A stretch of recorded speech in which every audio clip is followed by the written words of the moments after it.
غافل مباش، غافل مباش،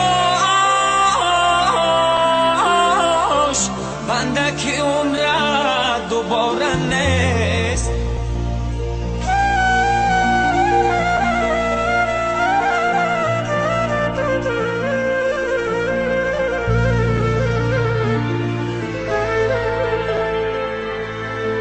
ذکر خدا، ذکر خدا، بگو کی از مرگ چاره نیست.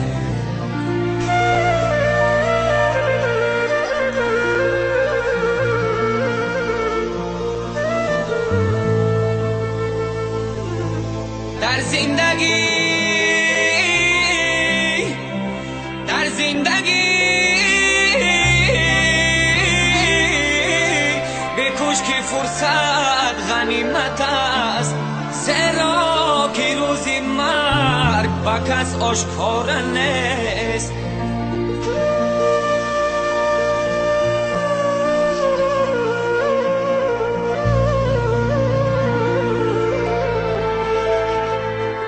نه دولت و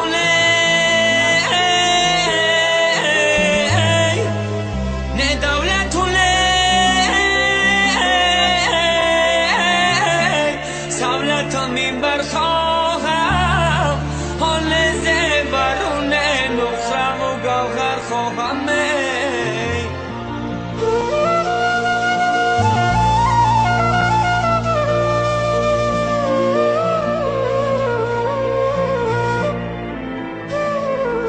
بالای سری،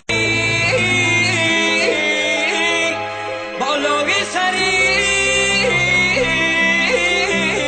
چهار فرزندی پدر، پاینده و جاویدان مادر خواهم.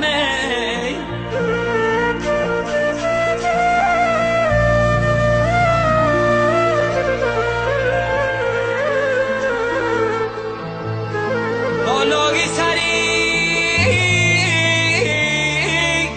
بالای سری چهار فرزندی پدر، پاینده و جاویدان مادر خواهم.